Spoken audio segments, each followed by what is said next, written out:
എല്ലാവർക്കും വലിയ നമസ്കാരം. സത്യം പറഞ്ഞാൽ ഒരു ഔപചാരികതയില്ലാതെ തുടങ്ങുകയാണ്.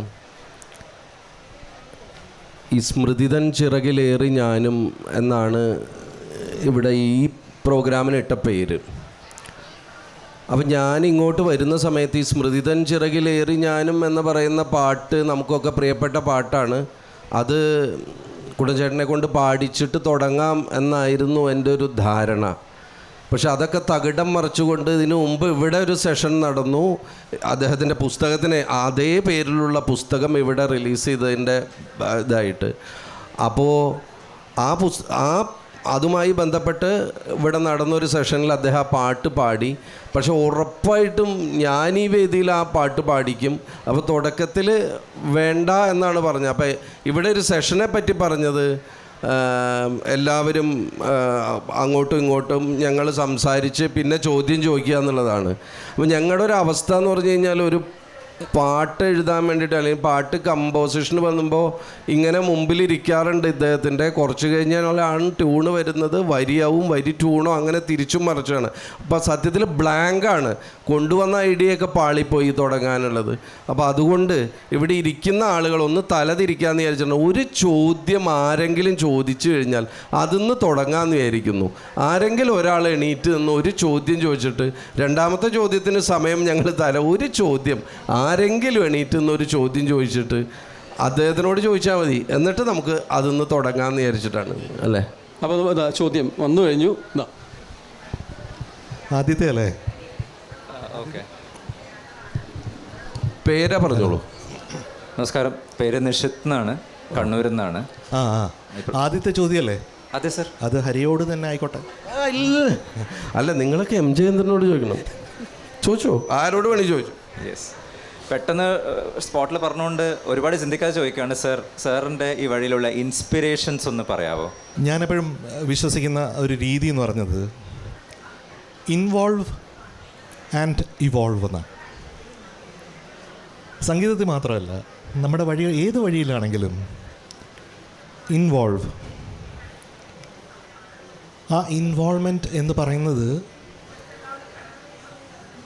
നമുക്കൊരു മെഡിറ്റേഷനാണ്, നമുക്കൊരു ചിന്താധാര മനനമാണ്, കോൺടംപ്ലേഷനാണ്.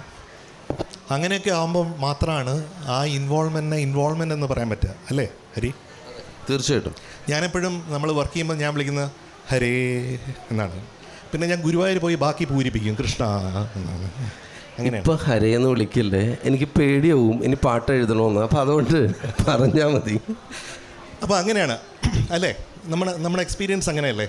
കുഞ്ഞുങ്ങളാണെങ്കിലും നമ്മൾ മുന്നോട്ട് പോകുമ്പോഴും നമ്മുടെ വഴികളിലും എല്ലാം ഈ ഇൻവോൾവ് ആൻഡ് ഇവോൾവ് എന്ന് പറയുന്നത് വളരെ സിഗ്നിഫിക്കൻ്റ് ആണ്. അപ്പോൾ ഇൻവോൾവ് ചെയ്യുന്നതിൽ എങ്ങനെയാണ്, ഇവോൾവ് ചെയ്യുന്നതിൽ എങ്ങനെയാണ്, ഇതിൽ രണ്ടിലും ഇൻസ്പിറേഷൻ ഏറ്റവും ഇമ്പോർട്ടൻ്റ് ആയിട്ടുള്ള ഒരു ഫാക്ടറായിട്ട് മാറും, അല്ലേ മകനെ? കറക്റ്റ്. ഓക്കെ.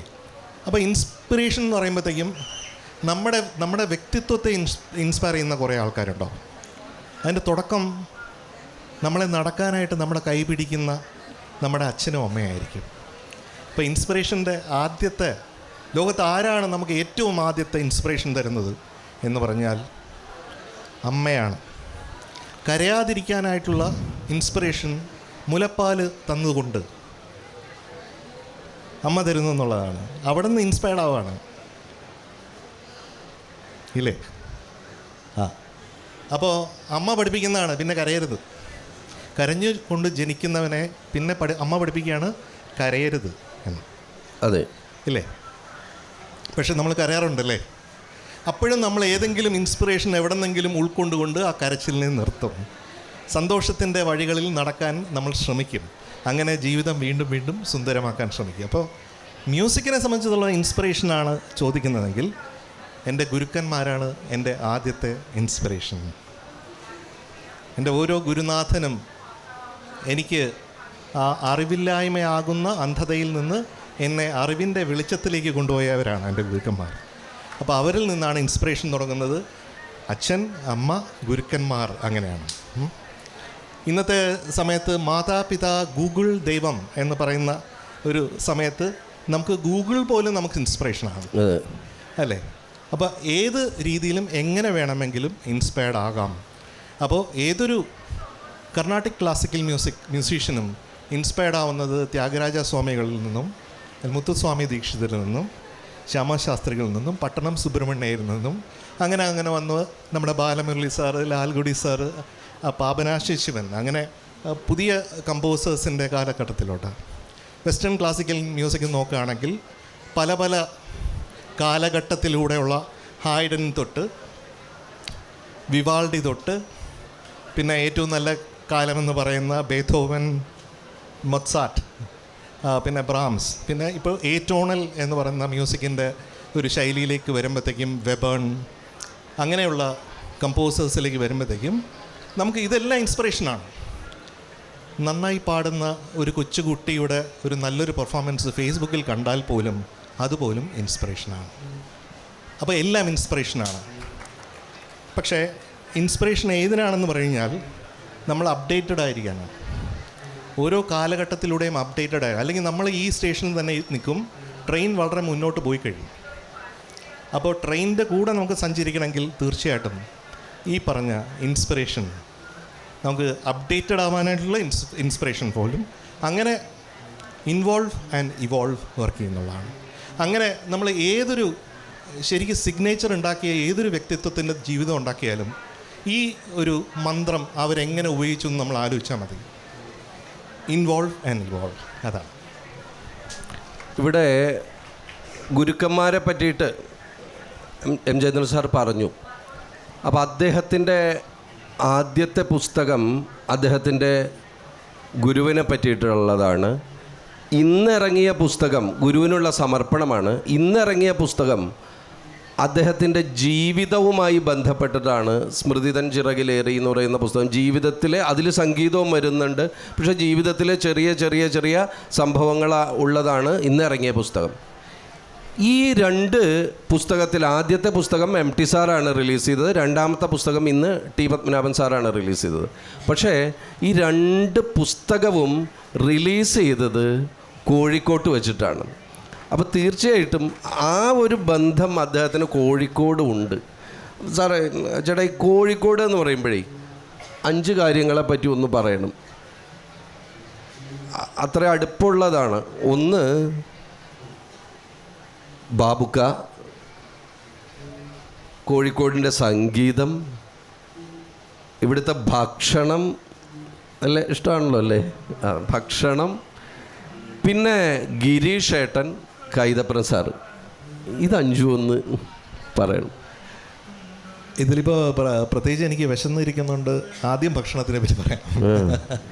അല്ല, അത് അവസാനം പറഞ്ഞാൽ മതി, അല്ലെങ്കിൽ ബാക്കിയുള്ളതൊക്കെ ചോദിക്കാനുള്ള ഒരു സ്പിരിറ്റ് പോയാലോ. അല്ല, അതിലേക്ക് വരാനുള്ള സ്പിരിറ്റ് ഭക്ഷണത്തിലൂടെയാണ് ഉണ്ടാവുന്നത്. അതെ. അപ്പോൾ നമ്മൾ തമ്മിലുള്ള വ്യത്യാസം എന്ന് പറഞ്ഞാൽ ഞാൻ നോൺ വെജും ഹരി വെജുമാണ്. അതിൻ്റെ വ്യത്യാസമുണ്ട്. അല്ല, വേറെ വ്യത്യാസമുണ്ട്. സാർ നന്നായിട്ട് ഭക്ഷണം കഴിക്കും, ഞാൻ കഴിക്കില്ല. ഇത് പറഞ്ഞു, ബാക്കി പറഞ്ഞു. പക്ഷെ ഞാൻ വിചാരിക്കുന്ന പോലെയല്ല. ഹരി കണ്ട ഭക്ഷണം വളരെ വളരെ കുറച്ച് കഴിക്കുന്നതല്ലേ തോന്നുന്നത്. പക്ഷേ യഥാർത്ഥത്തിൽ അങ്ങനെയല്ല, അത്യാവശ്യം നല്ല ഭക്ഷണം കഴിക്കും. ഓക്കെ, അപ്പോൾ നമ്മുടെ ചോദ്യത്തിലേക്ക് വരാം. അപ്പോൾ ആദ്യം നമുക്ക് ബിരിയാണിയെ പറ്റി സംസാരിക്കാം. ബിരിയാണിയെ പറ്റി ഈ പുസ്തകത്തിലും സംസാരിച്ചിട്ടുണ്ടല്ലോ അല്ലേ? ഉണ്ട്. അപ്പോൾ ഒരു ബിരിയാണി കഥ ഈ പുസ്തകത്തിലുണ്ട്. അത് അറിയണമെങ്കിൽ ഈ പുസ്തകം വാങ്ങിച്ച് എല്ലാവരും കൂടെ വായിക്കണം, അപ്പോഴത്തേക്ക് അതറിയാൻ പറ്റും. അപ്പോൾ അതിനെപ്പറ്റി ഞാനിപ്പോൾ പറയുന്നില്ല. അതിൻ്റെ ഇടയിൽ കൂടെ marketing strategy, involve and evolve, അതാണ്. ഓക്കെ, അപ്പോൾ ബിരിയാണി എന്ന് പറയുമ്പോഴത്തേക്കും biryani your name is Kozhikode എന്ന് പറയാൻ ഞാൻ ആഗ്രഹിക്കും. നിൻ്റെ പേര് കോഴിക്കോട് എന്നാണ്, അങ്ങനെ പറയുക. അപ്പോൾ കോഴിക്കോട് വന്നു കഴിഞ്ഞാൽ പഴയ കാലം തൊട്ട് ഞാൻ എൻ്റെ ആദ്യത്തെ സിനിമ ചന്ത എന്ന് പറഞ്ഞ സിനിമയാണ്. അതിൽ യത്തീമിൻ സുൽത്താൻ വന്നേ മുഞ്ചേറും മുൽത്താൻ വന്നേ അങ്ങനെ ഒരു പാട്ട് ചെയ്തിട്ടുണ്ട് ആദ്യത്തെ കാലത്ത്. അപ്പോൾ അങ്ങനെയാണ് ഞാൻ ഈ കോഴിക്കോട് എത്തിപ്പെടുന്നത്. അങ്ങനെയാണ് ഗിരീഷേട്ടനെ ആദ്യമായിട്ട് കാണുന്നത്. അപ്പോൾ ഗിരീഷേട്ടൻ തന്നെ പറഞ്ഞു, എടാ നല്ല ബിരിയാണി കിട്ടും. അപ്പം മുതലാണ് എനിക്ക് ഈ ബിരിയാണിയോടുള്ള ഇഷ്ടം ഇങ്ങനെ കൂടി വരുന്നത്. എൻ്റെ അമ്മ ഉണ്ടാക്കുന്ന ഉഗ്രൻ ബിരിയാണി കഴിച്ച് വളർന്നവരാണ് എൻ്റെ ചേട്ടനും ഞാനും. അതുകൊണ്ടാണ് നമ്മുടെ തടിക്കൊക്കെ നല്ലൊരു ആധാരം അത്തരം കാര്യങ്ങളാണ്. അപ്പോൾ ഈ ബിരിയാണി ശരീരവും ശാരീരവും ശരീരവും രണ്ടും. അപ്പോൾ ബിരിയാണി എന്ന് പറയുമ്പോഴത്തേക്കും ഇവിടുത്തെ ഏറ്റവും ബെസ്റ്റായിട്ടുള്ള എല്ലാ റെസ്റ്റോറൻറ്റുകളിലും എന്നെ കണ്ടാൽ തന്നെ അവർക്ക് നല്ല ചിരിയാണ്. കാരണം ഇദ്ദേഹം ഇന്ന് വന്നാൽ നാളെ വരാതിരിക്കില്ല, നാളെയും വരും, മറ്റന്നാളും വരും, അടുത്ത ദിവസം വരും, അടുത്ത വർഷവും വരും എന്ന് അവർക്ക് തീർച്ചയുണ്ട്. അപ്പോൾ ഇവിടെ ബോംബെ ഹോട്ടലിലെ ബിരിയാണി, അല്ലെങ്കിൽ നമ്മുടെ സൈൻസിലെ ബിരിയാണി, റഹ്മത്തിലെ ബിരിയാണി, എൻ്റെ പല ബിരിയാണി യാത്രകൾക്കും എനിക്ക് കൂട്ടാകുന്ന ഒരാളാണ് ഇപ്പോൾ വന്നു ചേർന്നത്. അത് ഡോക്ടർ ബാല എന്നുള്ള ബാലചേച്ചിയാണ്. അപ്പോൾ ബാലചേച്ചിയാണ് ബിരിയാണി കടകളിൽ എന്നെ കൊണ്ടുപോകാറ് എപ്പോഴും. വാ മോനെ എന്ന് പറഞ്ഞ്. ഇപ്പോൾ ബാലചേച്ചിയും ഈ ഭക്ഷണം കഴിക്കുന്നതിൽ ഒട്ടും മോശക്കാരിയല്ല, ഞാനും ഒട്ടുമല്ല. അപ്പോൾ നമ്മൾ രണ്ടുപേരും കൂടെ ചേരുമ്പോഴത്തേക്കും അത് X+X എന്ന് പറഞ്ഞാൽ X⁻X പോലെ ആവും. അതാണ്. അപ്പോൾ അങ്ങനെ ഞാനിപ്പോൾ പറഞ്ഞത്. പിന്നെ ടോപ്പ് ഫോം അവിടുത്തെ ബിരിയാണി സൂപ്പർ, അല്ലെങ്കിൽ സാഗറിലെ ബിരിയാണി സൂപ്പർ. ആദാമിൻ്റെ ചായക്കട എന്ന് പറഞ്ഞിട്ടുണ്ടായിരുന്നു, അത് ഇപ്പം ഞാൻ കണ്ടില്ല, ഇപ്രാവശ്യം തിരഞ്ഞപ്പോൾ കണ്ടില്ല. അത് നന്നായിരുന്നു. പിന്നെ പാരഗൺ നമുക്കൊന്നും പറയേണ്ടതില്ല. അപ്പോൾ ഉച്ചയ്ക്കും വൈകുന്നേരവും ഓരോ ബിരിയാണികൾ കഴിക്കുന്നത് എൻ്റെ സ്ഥിരമായ ഒരു ശീലമായിരുന്നു. അങ്ങനെയാണ് ഇക്കണ്ട തടി എല്ലാം ഉണ്ടായത് എന്നുള്ളത് ഒരു സത്യമാണ്. അത് തുറന്നു പറയാൻ എനിക്ക് യാതൊരു മടിയുമില്ല. പക്ഷേ ഒരു 14 വർഷമായിട്ട് ഞാൻ ഈ മീറ്റ് കംപ്ലീറ്റായിട്ട് ഉപേക്ഷിച്ചതുകൊണ്ട് ഫിഷ് ബിരിയാണിയിലേക്ക് ഞാൻ തിരിഞ്ഞു. പക്ഷേ ബിരിയാണി ഒരു കാരണവശാലും ഞാൻ ഉപേക്ഷിക്കാൻ തയ്യാറല്ല എന്ന് പ്രത്യേകിച്ച് ഈ വേദിയിൽ വെച്ച് ഒരിക്കൽ കൂടി വ്യക്തമാക്കാൻ ഞാൻ ആഗ്രഹിക്കുന്നു. ഹരേ ബാബുക്കേലിക്കാണ് നല്ല ബാബുക്കെ പോലെ ഒരു മ്യൂസീഷ്യൻ, മൈ ഗോഡ്.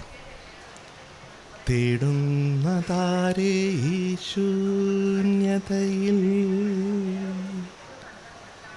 തേടുന്നതാരേ ഈ ശൂന്യതയിൽ, ഈറൻ മിഴികളെ നിങ്ങൾ തേടുന്നതാരേ, തേടുന്നതാരേ. ഓ, എന്തൊരു ബ്യൂട്ടിഫുൾ ആണല്ലേ. ഞാൻ പാടുന്നത് ബാബുക്ക പാടുന്നതിൻ്റെ എത്ര എത്തുന്നറിയാമോ? ഞാൻ പറയട്ടെ, 0.0000001% പോലും എത്തൂല. എന്തുകൊണ്ടെന്ന് പറഞ്ഞു കഴിഞ്ഞാൽ അത് ആത്മാവിൽ നിന്നുള്ള പാട്ടാണ്, വോക്കൽ കോഡിൽ നിന്നുള്ള പാട്ടല്ല. ഞാൻ എൻ്റെ പാട്ടുകാരത്തൊക്കെ പറയും, നിങ്ങൾ പാടേണ്ടത് നിങ്ങളുടെ ആത്മാവിൽ നിന്നാണ്. സകലം മറക്കൂ, എല്ലാം മറക്കൂ, അപ്പോൾ നമുക്ക് പാടാൻ പറ്റും. മറ്റുള്ള ഡിസ്ട്രാക്ഷൻസ്, നമ്മുടെ ജീവിതത്തിലുള്ള ഡിസ്ട്രാക്ഷൻസ് നമ്മുടെ കൂടെ നമുക്ക് കൂട്ടാണെങ്കിൽ നമുക്ക് പാടാൻ പറ്റില്ല. പാട്ടിനെ മറക്കാനേ പറ്റൂ.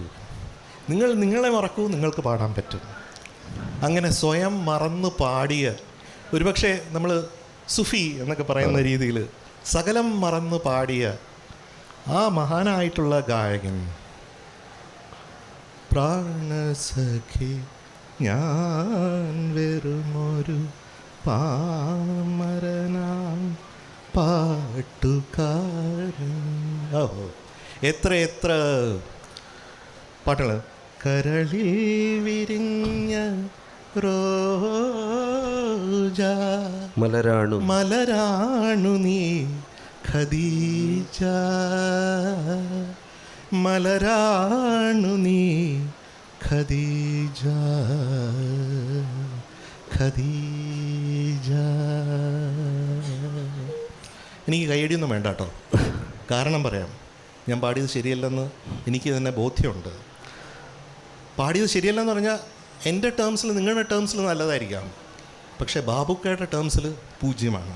സാർ, ഒരു സംശയം ചോദിക്കട്ടെ. ഇപ്പോൾ ഇവിടെ ആദ്യത്തെ ചോദ്യം ചോദിച്ച പോലെ തന്നെ നമ്മൾ ഇൻസ്പിറേഷൻ്റെ പറഞ്ഞല്ലോ. ഇപ്പോൾ ഇപ്പം സാറിൻ്റെ ഗുരു എന്ന് പറയുന്നത് ദേവരാജൻ മാഷാണ്. സാറിൻ്റെ ഒരു മ്യൂസിക് ഡയറക്ഷൻ ഒരു പക്ഷേ സാറ് നേരിട്ട് കണ്ടതും ദേവരാജൻ മാഷിൻ്റെ അടുത്തായിരിക്കും. ഇപ്പം നമ്മൾ മ്യൂസിക് ഡയറക്ഷനിലേക്ക് കടക്കുമ്പോൾ നമുക്ക് പല സ്ഥലത്തും പല ഒബ്സ്റ്റക്കിൾസും പല കാര്യങ്ങളായിരിക്കും വരിക.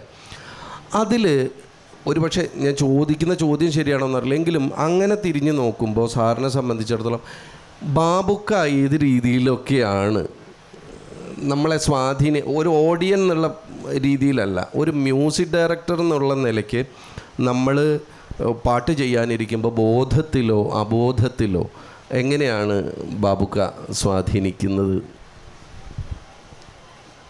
ഈ ചോദ്യത്തിന് ഏറ്റവും നല്ല ഉത്തരം എന്ന് പറയുന്നത് പെരുമഴക്കാലം എന്ന് പറഞ്ഞ ചിത്രത്തിലെ പാട്ടുകളാണ്. ഇപ്പോൾ കമൽ സാറിനെ കാണുമ്പോൾ കമൽ സാർ ആദ്യം പറഞ്ഞത് ഈ സിനിമയുടെ സംഗീത സംവിധായകൻ ബാബുക്കയാണ്.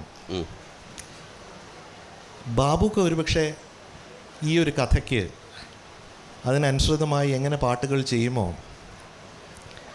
അതിൻ്റെ ഒരു അനുരണനം ഇതിൽ വേണമെന്ന്. അപ്പോൾ അങ്ങനെയാണ് അതിലെ പാട്ടുകളെ അപ്രോച്ച് ചെയ്തത്. അപ്പോൾ ആ ഒരു പ്രണയഗാനം ഉണ്ടല്ലോ, അപ്പോൾ ഞാൻ ഇങ്ങനെ കൈതപ്ര സാറും കോഴിക്കോടിൻ്റെ ആളാണ് കേട്ടോ. കൈതപ്ര സാറിലേക്ക് വരാം, ഞാൻ വരുന്നുണ്ട്. അപ്പോൾ കൈതപ്ര സാറുമായിട്ട് കൂടെ ഇരുന്നപ്പോഴത്തേക്കും ഇങ്ങനെ ഞാൻ ഓർത്തു, ബാബുക്കയാണ് ഇപ്പോൾ ഇവിടെ ഇരിക്കണമെങ്കിൽ ബാബുക്ക എങ്ങനെയായിരിക്കും ഈ ഒരു സങ്കല്പത്തെ സംഗീതമാക്കുന്നത് എന്നുള്ളത്.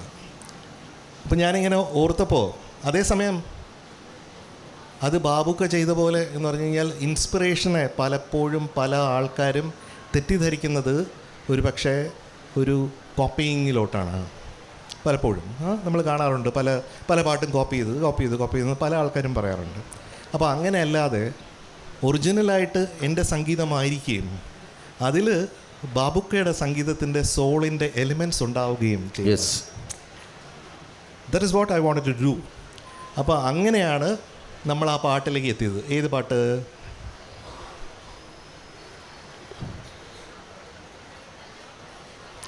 അതാ അവിടെ പറയുന്നു. കല്ലായിക്കടത്ത് പാടുവോ? പാടൂ. ആ പാടും. കല്ലായി കടവത്തെ കാറ്റൊന്നും മിണ്ടിയില്ലേ, ഞാനും വരുമെന്ന് ചൊല്ലിയില്ലേ, വരുമെന്നു പറഞ്ഞിട്ടും വരവൊന്നും കണ്ടില്ല, ഇനയെന്നും ഉറങ്ങിയില്ല.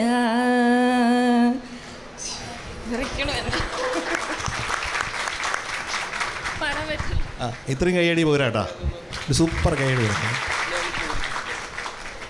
അതൊന്ന് പൂരിപ്പിച്ചിട്ട് അടുത്ത ചോദ്യത്തിൽ വെക്കാം. മധുമാസ് അത് പാടും. ഇതിപ്പോൾ ഞാൻ പാടി തുടങ്ങി കഴിഞ്ഞാൽ ഇതൊരു പാതാള ഫ്രീക്വൻസിയിലേക്ക്. അത് കുഴപ്പമില്ല. ഞാൻ പിച്ച് കൂട്ടിയെടുക്കട്ടെ. അത് കേട്ടതൊന്ന് നിങ്ങൾക്ക് തോന്നി ഇപ്പോൾ പിച്ച് കൂട്ടി ഇയാളെടുത്തു കഴിഞ്ഞാൽ ഇയാളങ്ങ് കലക്കുമെന്ന്, അങ്ങനെയൊന്നും വിചാരിക്കണ്ട കേട്ടോ. അല്ല, ഇത് സാറ് ചെയ്ത പാട്ടാണ്, കോഴിക്കോട് ആയിട്ട് ബന്ധമുള്ള പാട്ടാണ്, കോഴിക്കോട്ട് വെച്ച് ചെയ്ത പാട്ടാണ്, പാടുന്നത് കോഴിക്കോടാണ്. അപ്പം അത് നമുക്ക് കേൾക്കണ്ടേ? ഓക്കെ, ഈ പാട്ട് പഠിപ്പിച്ച് തരട്ടെ. നിങ്ങളും കൂടെ പാടുമോ? അങ്ങോട്ട് പഠിപ്പിച്ചു തരാം. അപ്പോൾ എല്ലാവരും കൂടെ ചേർന്ന് പാടുമെന്നാണോ സാർ അത്? അപ്പോൾ പിന്നെ ഗംഭീരമായില്ലേ അത്? നമുക്ക് എല്ലാവരും കൂടെ ചേർന്നിട്ട് കോഴിക്കോടിന്റെ ഒരു ആഘോഷമാക്കിയിട്ട് ഈ പാട്ടിനെ മാറ്റാം. കടവത്തെ എല്ലാവരും പാടുന്നില്ലല്ലോ. ഞാനൊക്കെ എങ്ങനെ പാടാനാണ് സാറേ? പാടാൻ പറ്റാത്തവരുണ്ടോ ഇവിടെ? അല്ല, സാധാരണ ഈ ബാക്ക് ബെഞ്ചേഴ്സൊക്കെയാണ് പാടാൻ മിടുക്കരുത് ശരിക്കും. അപ്പോൾ നിങ്ങളൊക്കെ ഒന്നിച്ച് പാടാം, നമുക്ക് പാടാം. നമുക്കിത് ആഘോഷമാകാം അല്ലേ? കുറച്ചുകൂടെ പിച്ച് കുറയ്ക്കണം. വേണം. അല്ലെങ്കിൽ ബാലചേച്ചിക്ക് പാടാൻ പറ്റൂല. കല്ലായി കടവത്തെ സബാഷ് ശബ്ദം. കാറ്റൊന്നും മിണ്ടിയില്ലേ, മണിമാരൻ വരുമെന്ന് ചൊല്ലിയില്ലേ. ചില ആൾക്കാർക്ക് മുഖത്ത് എക്സ്പ്രഷൻസ് ഭയങ്കരമായിട്ട് വരുന്നുണ്ട്, പക്ഷെ പാട്ട് വരുന്നില്ല. നമുക്ക് എക്സ്പ്രഷൻസ് കുറയ്ക്കാം. മധുമാസരാവിൻ ശബ്ദം കുറയുന്നു. സ്റ്റുഡൻസ് പ്ലീസ് നോട്ട്, മധുമാസരാവിൻ വെരി നൈസ്. വെൺചന്ദ്രനായി ഞാൻ ശബ്ദം കുറയുന്നത്. അരികത്തു നിന്നിട്ടും ഇംഗ്ലീഷ് എടുക്കണം. ഒരു സൈഡ് മാത്രമേ പാടുള്ളൂ. ഇത് ടീം എയും ടീം ബി ആയിട്ട് മാറ്റണോ? കണ്ടില്ലേ നീ കണ്ടില്ലേ. ആ സബാഷ്.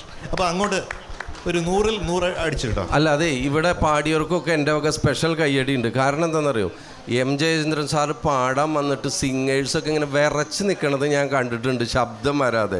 ആ നിലയ്ക്ക് നിങ്ങളുടെ അടുത്ത് നിന്നൊക്കെ ഇത്രയും ശബ്ദം വന്നല്ലോ. അപ്പോൾ എന്താ അല്ല, ഇതൊക്കെ കേൾക്കുമ്പോൾ ഞാൻ ഭയങ്കര ദുഷ്ടനും ഒരു ഭയങ്കര ഒരു സംഭവം ഹരിയുടെ പരിപാടിയാണ് കേട്ടോ. എന്നെ മോശക്കാരനാക്കുക എന്നുള്ള ഒരിക്കലും അല്ല. ദേഷ്യം മോശമുള്ളൊരു വികാരമല്ല. എൻ്റെ കൂടെ പ്രിയ ചേച്ചി ഉണ്ട് ഇവിടെ. അത് പ്രിയ ഹരിക്ക് സാക്ഷ്യപ്പെടുത്തു എൻ്റെ ദേഷ്യത്തെ കുറിച്ച് എന്നാണ് പറഞ്ഞത്. അല്ല, അവിടെയും അങ്ങനെ ഒരു അജണ്ട. അതാണ്. അപ്പം നമുക്ക് ഈ എന്തായാലും ഈ പാട്ട് പാടിയതുകൊണ്ട് കൈതപ്രസാറിനെ കുറിച്ച് പറയണമല്ലോ. ഇതെല്ലാം കൈതപ്രസാർ എഴുതിയതാണ്. കൈതപ്രസാർ സാറ് ഒരു അത്ഭുതമാണ്, ഒരു ജീനിയസാണ്. ഞാനിപ്പോഴും ഓർക്കുന്നു ഒരു പാട്ട് ഞാൻ ചെയ്തത്, എനിക്ക് തോന്നുന്നു മഹാസമുദ്രം എന്ന് പറഞ്ഞൊരു സിനിമയിലാണ്. അപ്പോൾ അതിൽ ഈ ഫുട്ബോളൊക്കെ കളിക്കുന്നതിനിടയിൽ മീൻ പിടിക്കാൻ പോകുന്നവർ ഒന്നിച്ച് പാടുന്ന ഒരു പാട്ടാണ്. അപ്പോൾ ഞാൻ എൻ്റെ ട്യൂൺ ഇങ്ങനെ ഫോണിലല്ലേ? ഫോണിലാണ് ഞാൻ ട്യൂൺ പറയുന്നത്. അപ്പോൾ ഇങ്ങനെ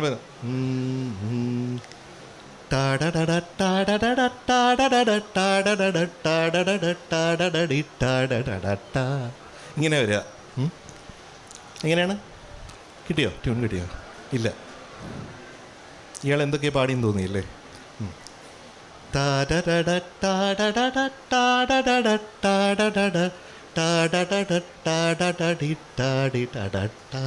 അങ്ങനെയാണ് ട്യൂണാ. അപ്പോൾ ഉടനെ കൈതപ്രസാദ് അടുത്ത സെക്കൻഡ് ചന്ദ്രനെ കയ്യിലെടുത്തോലക്കുടയാക്കി വയ്ക്കാം, ഓലക്കുട മറച്ചു വച്ച് തോണിയുമാക്കാം എന്നെഴുതി. അടുത്ത ഇൻസ്റ്റന്റ് ചന്ദ്രനെ കയ്യിലെടുത്തോടെ കുടയാക്കി വയ്ക്കാം, ഓലക്കുട മറിച്ചു വെച്ച് തോണിയുമാക്കാം. ഇങ്ങനെ. അടുത്തത് ഇരുട്ട് കൊണ്ട് കട്ടമരം കെട്ടിയിട്ട് കോട്ടയാക്കി വിളക്ക് വച്ച് നമ്മക്കതിൽ ചീട്ട് കളിക്കാം. അങ്ങനെയൊക്കെ. അപ്പോൾ അതാണ് ജീനിയസ് എന്ന് പറയുന്നത്. അപ്പോൾ എൻ്റെ സാമാന്യം കുഴപ്പമില്ലാത്ത ഒരു ആവറേജായ ട്യൂണിനെ പോലും അദ്ദേഹത്തിൻ്റെ രചനയിലൂടെ അതിന് ഒരു മന്ദഹാസം. ചില പാട്ടുകൾ നമ്മളോട് ചിരിക്കില്ല, നമ്മൾ കേൾക്കുമ്പോഴത്തേക്കും നമ്മളോട് ചിരിക്കും. ഞാൻ കൂടെ ഉണ്ടേ എന്ന് പറയും. ചില പാട്ടുകൾ നമ്മൾ എത്ര കേട്ടാലും നമ്മളോട് ചിരിക്കില്ല. ചില പാട്ടുകൾ ചിരിക്കുകയൊന്നുമില്ല, നമ്മുടെ കൂടെ വന്ന് ഇങ്ങനെ ഇരിക്കും, പിന്നെ പോകത്തില്ല. ചില പാട്ടുകൾ നമ്മളറിയാതെ നമ്മുടെ ഹൃദയത്തിൻ്റെ ഉള്ളിൽ കിടക്കുകയും കയറുകയും അത് പിന്നെ ഒരിക്കലും നമ്മളെ വിട്ടുപിരിയാതെ ഇരിക്കുകയും ഒക്കെ ചെയ്യുന്നുണ്ട്. അപ്പോൾ ഇതൊക്കെ ചന്ദനച്ചോലയിൽ മുങ്ങി നീരാടിയൻ ഇളമാൻ കിടാവേ ഉറക്കമായോ. ഇത് കൈതപ്രസാദ് എഴുതുമ്പോൾ ആ രചന നമ്മുടെ ഉള്ളിലേക്ക് വെണ്ണില ചന്ദന കിണ്ണം പുന്നമടക്കായലിൽ വീണേ. എത്ര പാട്ടുകളാണ്. അതുപോലെ ഒരു 2 വരി കേൾക്കണമെന്ന് തോന്നിയത് കൈതപ്രസാറിൻ്റെയും കുടഞ്ചേട്ടൻ്റെയും പറഞ്ഞപ്പം എനിക്ക് ഏറെ ഇഷ്ടമുള്ളതാണ്. നമ്മൾ സംസാരിക്കാറുമുണ്ട്, മയങ്ങിപ്പോയി.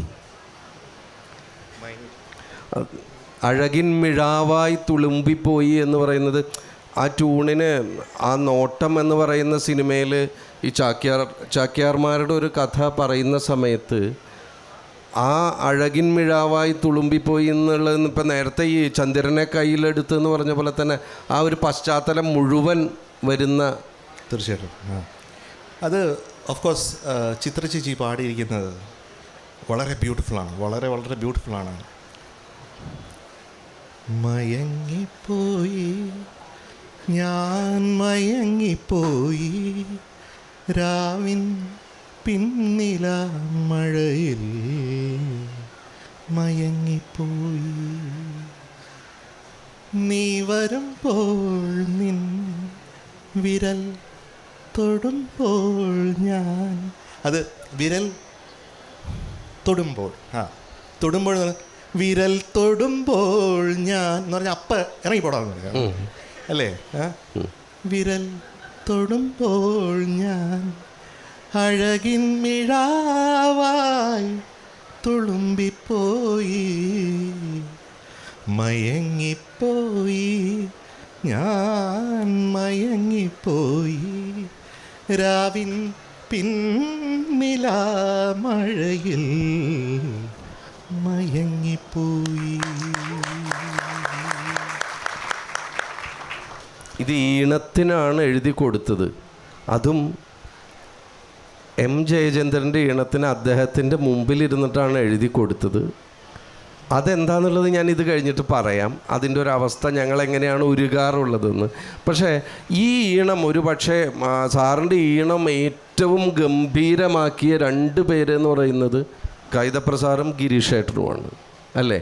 ആ ഈണ് അപ്പോൾ പിന്നെ ഗംഭീരാക്കിയ ഒരുപാട് ആൾക്കാരുണ്ട്. അതിലൊരാളാണ് ഹരി.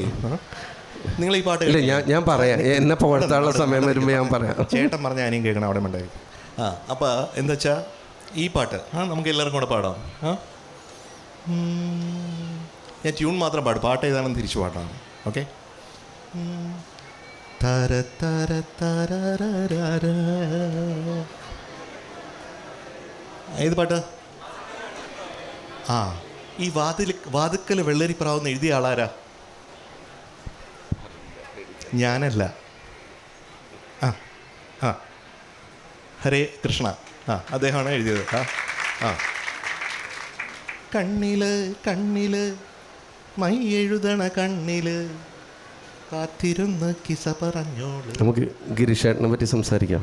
അല്ല, അപ്പോൾ ഹരിയും ഇന്ന് നവീന കാലത്ത് ഹരിയുടെ ഒരു പ്രസൻസ് ചെറുതല്ല, അത് വലുതാണ്. നമുക്ക് ഏറെ ഇപ്പം നിങ്ങൾ കേട്ട ഓലഞ്ഞാലിക്കുരുവി എനിക്ക് വളരെ ഇഷ്ടമുള്ള ഗോപി സുന്ദർ മ്യൂസിക് ഇരിക്കുന്ന സോങ്ങാണ്. അത് എഴുതിയത് ഹരിയാണ്. അങ്ങനെ ലൈലാഗമേ എന്ന് പറഞ്ഞ പാട്ട് നിങ്ങൾ കേട്ടിട്ടില്ലേ? അതുപോലെ എത്ര പാട്ടുകളാണ് നിങ്ങൾ കൂടെ കൊണ്ട് നടന്ന്, ഞാൻ നേരത്തെ പറഞ്ഞ പോലെ നിങ്ങൾ കൂടെ കൊണ്ട് നടക്കുന്ന ഒരുപാട് പാട്ടുകൾ, ഒരിക്കലും നിങ്ങളിൽ നിന്നും വെളിയിലേക്ക് പോകാത്ത പാട്ടുകൾ എന്ന് പറഞ്ഞാൽ അകത്ത് തന്നെ കൂടുന്ന, നിങ്ങളെ പാട്ടിലാക്കുന്ന പാട്ടുകൾ എഴുതിയ ഒരാളാണ് ഹരി എന്ന് ഈ മറ്റേ പഴയ മലയാള ഭാഷയിൽ പറഞ്ഞാൽ ഈ തരുണത്തിൽ ഞാൻ പറയാൻ ആഗ്രഹിക്കുന്നു എന്നാണ്. ഈ തരുണത്തിൽ നമുക്ക് ഗിരീഷേട്ടനെ പറ്റി സംസാരിച്ചാലോ? കാരണം ഞങ്ങൾക്കൊക്കെ സാറ് തന്നെ പറഞ്ഞിട്ട് ഈണത്തിന് പാട്ട് എഴുതുമ്പോഴത്തെ ബുദ്ധിമുട്ട് നമുക്കറിയാം. അപ്പോൾ ഗിരീഷേട്ടൻ ഒരു ചലഞ്ച് കൊടുത്തിട്ടും ആ ചലഞ്ച് ഗിരീഷേട്ടൻ വളരെ സുന്ദരമായിട്ട് നിമിഷങ്ങൾക്കുള്ളിൽ മറികടന്ന ഒരു കഥയും സാറ് പേഴ്സണലായിട്ട് പറഞ്ഞതാണ്. പക്ഷേ ഇവിടെ അത് കേൾക്കണം തോന്നി. അത് ഷിക്കാറിലെ പാട്ടല്ലേ സാറേ? അതിൻ്റെ കഥ ഒന്ന് പറയാമോ? അതെ, ഞാൻ ഒരു കാര്യം ചോദിക്കട്ടെ. ബോറടിക്കുന്നുണ്ടോ? ബോറടിക്കുന്നുണ്ടെങ്കിൽ അപ്പം നിർത്തിയിട്ട് പോകും കേട്ടോ. അപ്പോൾ അതുണ്ടെങ്കിൽ പറയണം കേട്ടോ. പിന്നെ ഇയാളിങ്ങനെ എല്ലാവരുടെയും പറയുന്ന കഥകൾ ഇവിടെയും വന്ന് പറയാനാണോ ഈ ഹോർത്തൂസിലും എത്തിയിരിക്കുന്നത് എന്ന് തെറ്റിദ്ധരിക്കേണ്ട. ഈ ചോദ്യത്തിനുള്ള ഉത്തരമാണ് ഞാൻ പറയാൻ പോകുന്നത്. അല്ലല്ല, ഇത് എവിടെ പറഞ്ഞിട്ടില്ലെങ്കിലും പറഞ്ഞാലും ഇത് കോഴിക്കോടാണ് ഗിരീഷേട്ടനെ പറ്റിയിട്ടുള്ള കഥയാണ് ഇവിടെ പറഞ്ഞിരിക്കണം. തീർച്ചയായിട്ടും ഗിരീഷേട്ടൻ എൻ്റെ ചേട്ടൻ, എൻ്റെ കാലഘട്ടത്തിലെ ഏറ്റവും മഹാനായ സിനിമാ ഗാന രചയിതാവും കവിയാണ്. ഞാൻ പറയും സംഗീതജ്ഞനുമാണ്. ഗിരീഷേട്ടൻ പാടുന്നത് നമ്മൾ ചെയ്ത പാട്ടുകൾ തന്നെ ഇപ്പോൾ ഇന്നലെ എൻ്റെ നെഞ്ചിലെ അല്ലെങ്കിൽ അമ്മ മഴക്കാറൊക്കെ ഗിരീഷേട്ടൻ പാടുമ്പോഴുണ്ടല്ലോ അതിന് പ്രത്യേകം സോളായിരിക്കും. അതുപോലെ എനിക്ക് പോലും പാടാൻ പറ്റുമെന്ന് എനിക്ക് തോന്നുന്നില്ല, അത് കമ്പോസ് ചെയ്തിട്ട് പോലും എന്നാണ്.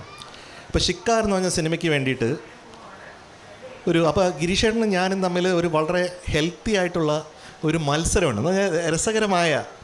അപ്പോൾ ഞാനൊരു പസിൽ കൊടുക്കും, ആ പസില് ഗിരീഷേട്ടൻ പൂരിപ്പിക്കും. ഈ പസിൽ എന്നൊക്കെ പറഞ്ഞാണ്ടല്ലോ ഇപ്പോൾ വളരെ ചിരിച്ച് പറയാം, ഒരു 1.5 പസില. അത് പോട്ടെ, ഇത് പറഞ്ഞു. അപ്പോൾ ഞാനിപ്പോൾ ഹരിയെടുത്ത് പറയാണ്, ഇപ്പോൾ നമ്മുടെ മലയാളത്തിൽ ഈ 2 അക്ഷരമുള്ള വാക്കുകൾ അത് ഗാന രീതിയിലേക്ക് വരുമ്പോഴത്തേക്കും അതുമായിട്ട് സംയോഗം ചെയ്യാനായിട്ടുള്ള രീതിയിൽ അത് ബുദ്ധിമുട്ടാണ്. ഇപ്പം ഞാനിപ്പോൾ ഒരു ട്യൂൺ പാടാണ്, വെറുതെ ട്യൂണല്ല, വെറും ടാര ടാര ടാര ടാര ടാര ടാര ടാര ടാര ടാര ടാര ടാര ടാര തീര ടാര ടാ. ഇത് ട്യൂൺ. കിട്ടിയോ? ട്യൂൺ കിട്ടിയോ? ടാര ടാര ടാര ടാര ടാര ടാര ടാര ടാര താര താര താര താര താര താര താ. അങ്ങനെ ആ ട്യൂൺ. ഇപ്പോൾ ഞാൻ ഹരിയെടുത്ത് പറയുന്ന ഹരി ഞാൻ അപ്പോൾ ഹരി ഇതിനൊരു ലിറിക്ക് എഴുതൂ എന്ന് പറഞ്ഞാൽ ഹരി പ്രണയിക്കുന്നുണ്ടോ? ഹരി പ്രണയിക്കുന്നുണ്ടോ? ഞാനോ? പ്രണയിക്കേ? ഏയ്, പ്രണയിച്ചിട്ടുണ്ടോ? പിന്നെ ആണോ? അപ്പോൾ ആ ആൾക്ക് വേണ്ടിയിട്ട് പാടുന്ന ഒരു എന്താണ് നല്ലൊരു പ്രണയഗാനാണെങ്കിൽ എങ്ങനെയാണ്? ഒന്നുകൂടി.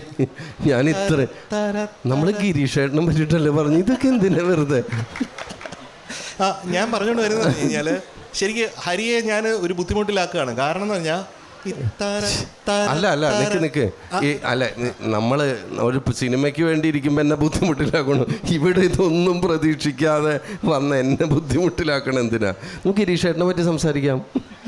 അപ്പോൾ ഞാൻ പറഞ്ഞുകൊണ്ട് വരുന്ന ഒരു കാര്യം എന്ന് പറയുന്നത്, ഈ നമ്മൾ മലയാളം ഓരോ ലാംഗ്വേജിനും അതിൻ്റേതായിട്ടുള്ള ബ്യൂട്ടി. ഇപ്പോൾ നമ്മൾ ഹിന്ദി എടുക്കുകയാണെങ്കിൽ അല്ലെങ്കിൽ തമിഴ് എടുക്കുകയാണെങ്കിൽ ഒരുപാട് രണ്ട് അക്ഷരത്തിൻ്റെ വാക്കുകളുണ്ട്. നമുക്ക് സുഖമായിട്ട് ഈ ട്യൂണിന് വേണമെങ്കിൽ ഹിന്ദിയിലോ അല്ലെങ്കിൽ തമിഴിലോ അനായാസമായിട്ട് ലിറിക്ക് എഴുതാൻ പറ്റും.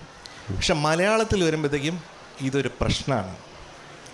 അല്ലെങ്കിൽ 4 അക്ഷരമുള്ള വാക്കെടുത്തിട്ട് അത് തമ്മിൽ കണക്ട് ചെയ്യിപ്പിച്ച്, അല്ലെങ്കിൽ ഞാൻ ചുമ്മാ ഇങ്ങനെ ഡമ്മിയായിട്ട് പാടാം, കണ്ണേ നിന്നെ കണ്ടിട്ടെൻ്റെ ഉള്ളം അങ്ങനെ അങ്ങനെ അങ്ങനെ ഞാൻ പാടാം. പക്ഷെ അങ്ങനെ വരുമ്പോഴത്തേക്കും എങ്ങനെയാണ്? ചുമ്മാ കണ്ണേ നിന്നെ കണ്ടിട്ട് ഇന്ന് എന്നൊക്കെ പറഞ്ഞ് അങ്ങനെ വരും അല്ലേ?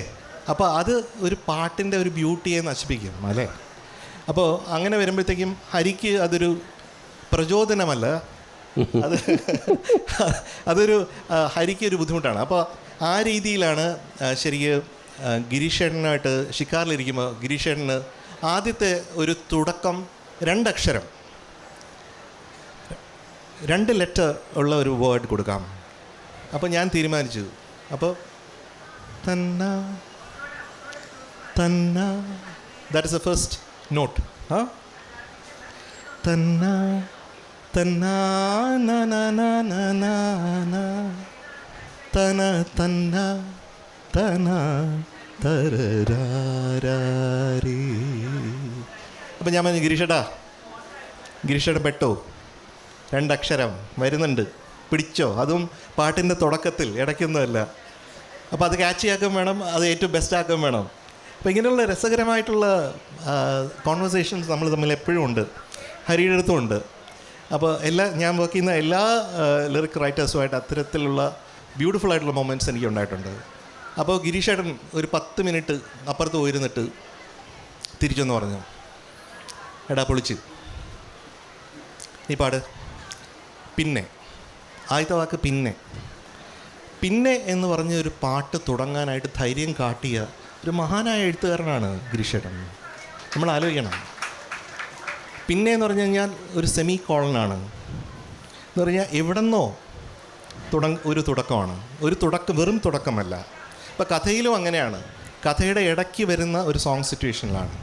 അപ്പോൾ തന്നെ എന്നുള്ളത് പിന്നെ എന്നോടൊന്നും പറയാതെ പകൽ പക്ഷി സ്വയം പറന്നെങ്ങോ പോയി കടലാഴങ്ങളിൽ ഒരു തൂവലുമായി അകലെ നിൽപ്പൂ ജലമൗനം പിന്നെ എന്നോടൊന്നും പറയാതെ പകൽ പക്ഷി സ്വയം പറന്നെങ്ങോ പോയി. അങ്ങനെയാണ് ഈ പാട്ടുണ്ടാകുന്നത്. പക്ഷേ ഗിരീഷേട്ടൻ എന്നോടൊന്നും പറയാതെ ഒരു പക്ഷിയായിട്ട് അങ്ങ് പറന്നുപോയി. കടലാഴങ്ങളിൽ നിറയുന്ന ജലമൗനമായിട്ട് ഞാനിവിടെ ഉണ്ട്, ഇങ്ങനെ ഇരിക്കുന്നു. ഇതിലൊരു ബ്രില്യൻസ് അറിയണമെങ്കിൽ ഇതിപ്പോൾ വളരെ ഈസി ആയിട്ട് പറഞ്ഞു. ഇതിൻ്റെ ഇടയിൽ ഒരു സൂത്രം കൂടി കുടഞ്ചേട്ടൻ ഒപ്പിക്കും. അതായത് പല്ലവി നമ്മൾ എഴുതി, ആദ്യത്തെ 2 അക്ഷരമൊക്കെ വെച്ച് എഴുതി, ആ പല്ലവി ഇങ്ങനെ കഴിഞ്ഞു വരുന്ന സമയത്ത് അനുപല്ലവി കഴിഞ്ഞാലോ ഒക്കെ ഒരു കഷ്ണം വയ്ക്കും. ഇത് വെച്ചിട്ട് നമ്മൾ അങ്ങോട്ട് കയറണം. വീണ്ടും ഒരു 2 അക്ഷരം കൊടുത്തിരിക്കുക. ഈ 2 അക്ഷരം കൊടുത്തിട്ടാണ് നമ്മൾ പല്ലവിയിലേക്ക് കയറേണ്ടത്. അപ്പം സാമാന്യ നിലയ്ക്ക് നമ്മൾ 2 അക്ഷരം എഴുതി കഴിഞ്ഞ് കഴിഞ്ഞാൽ, 2 അക്ഷരത്തിലുള്ള ഒരു വാക്ക് എഴുതി കഴിഞ്ഞ് കഴിഞ്ഞാൽ ഇതിലേക്ക് കയറും വേണം. അതാണ് പുള്ളി ഈസി ആയിട്ട് പിന്നെ എന്നോടൊന്നും പറയാതെ എന്നാക്കിയിട്ട് എഴുതിയത്. അതാണ് ലെജൻഡ് എന്ന് പറയുന്നത്. തീർച്ചയായിട്ടും ഇവിടെ ഗിരീഷേട്ടൻ്റെ ഓർമ്മയുണ്ട്.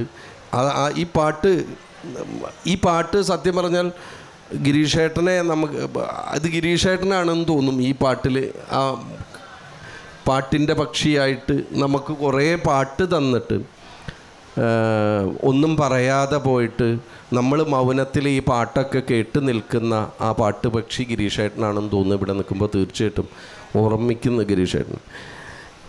ഇതിൻ്റെ ഇടയിൽ ഒരു കാര്യം കൂടി ചോദിച്ചോട്ടെ. ഇതിപ്പോൾ വളരെ ഈസി ആയിട്ട് പറഞ്ഞല്ലോ. ഞങ്ങളൊക്കെ ഞാനല്ല ഏത് ലിറിസിസ്റ്റും എഴുതാനിരിക്കുന്ന സമയത്തേ ഇതിപ്പോൾ വളരെ സുഖമാണ് എന്നൊക്കെ പറഞ്ഞാലും ഗിരീഷേട്ടനെയായിട്ട് വരെ എഴുത്തിൻ്റെ കാര്യത്തിൽ ഉണ്ടെന്ന് പറഞ്ഞിട്ടുണ്ടല്ലോ. അത് നമുക്കും അനുഭവമുണ്ട്. എന്ത് എഴുതി കൊടുക്കും ഈശ്വര എന്ന് പറഞ്ഞിട്ട് ഉരുകിയിട്ട് മെഴുകുതിരിയൊക്കെ പോലെ ആയിട്ടുള്ള അവസ്ഥയുണ്ട്. ഈ മലയാളത്തിനോടുള്ളൊരു അല്ലെങ്കിൽ ഭാഷയോടുള്ളൊരു താല്പര്യമുണ്ടല്ലോ. ഈ ഭാഷയോട് നമുക്കൊക്കെ അറിയാം. എം ജയചന്ദ്രൻ എന്ന് പറയുന്ന ഒരു സംഗീത സംവിധായകന് എത്ര കണ്ട് ഭാഷയോട് താല്പര്യം ഉണ്ടാവണം എന്നുള്ളതൊക്കെ ആപേക്ഷികമാണ്.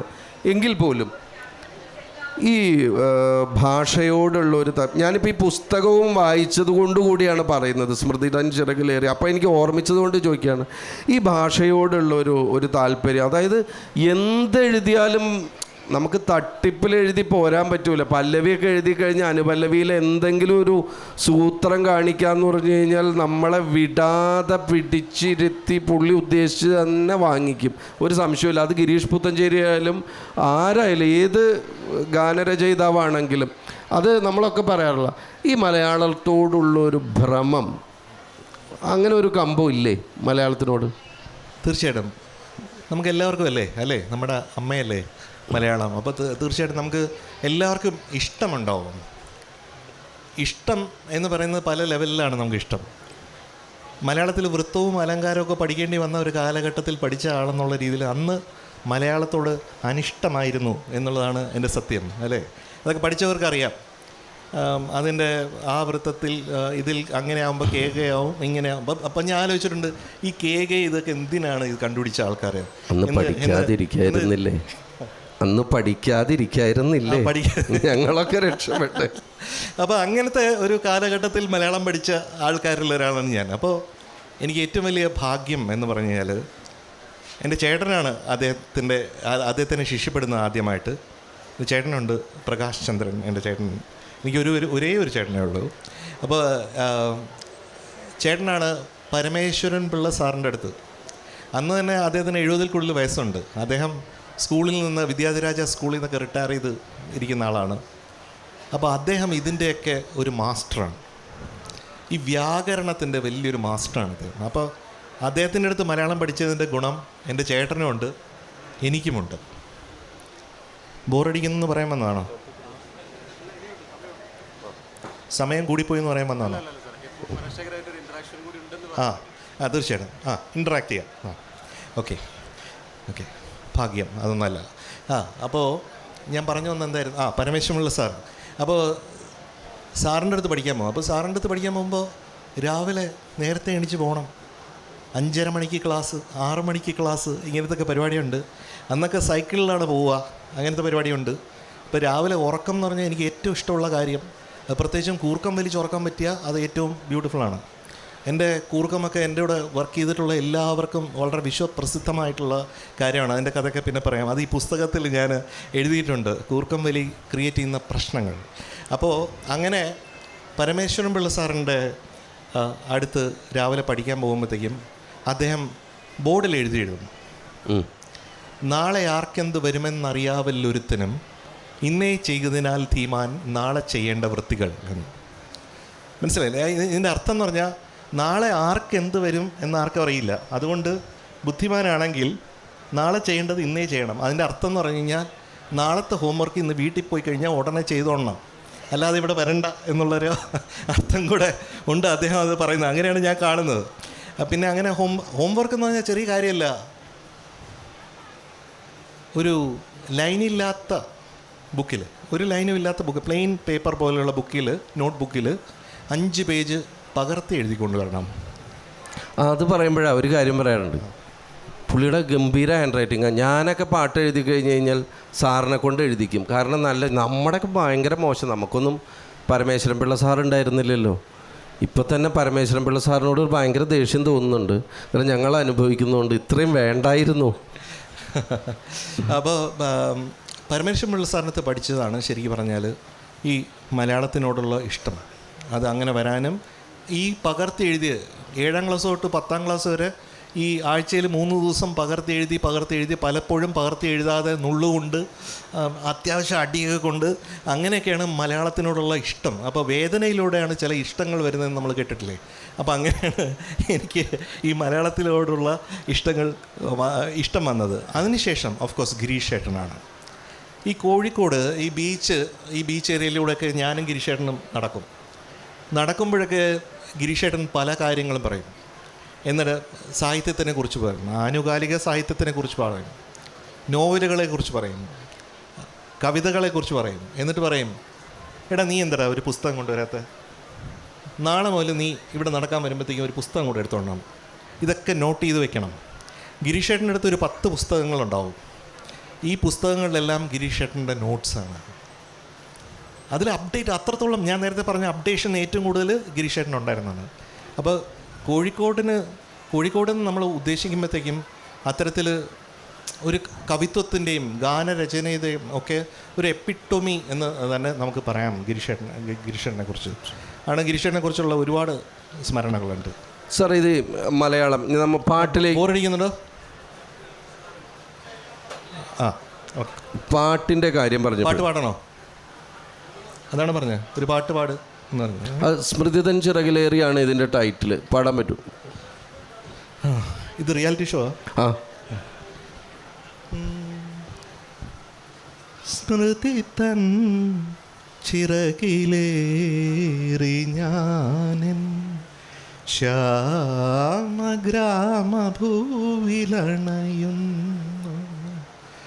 സ്മൃതി തൻ ചിറകിലേറി ഞാനെൻ ശ്യാമഗ്രാമഭൂവിലണയുന്നു. അരയാലും കുളവും ഈ കൽപ്പടവും പുനർജന്മമെനിക്കേകുന്നു. ഞാൻ എൻ്റെ ബാല്യത്തിൻ തീരത്ത് നിൽക്കുന്നു. സ്മൃതി തൻ ചിറകിലേറി ഞാനെൻ ശ്യാമ ഗ്രാമഭൂവിലണയുന്നു.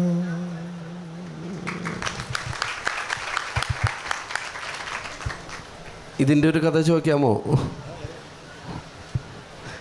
ഞാൻ രാവിലെ ഇതിൻ്റെ കഥ പറഞ്ഞു. ആ കഥ കേട്ട ഒരുപാട് ആൾക്കാർ ഇവിടെ ഉണ്ടാവും. ഇല്ല, ഇതിലാരും ഇല്ല. ഇതൊക്കെ വൈകുന്നേരം വന്നവരാ. ഞാൻ കേട്ടിട്ടില്ല. ഉണ്ടോ? ഉച്ചയ്ക്ക് കേട്ടവരുണ്ടോ?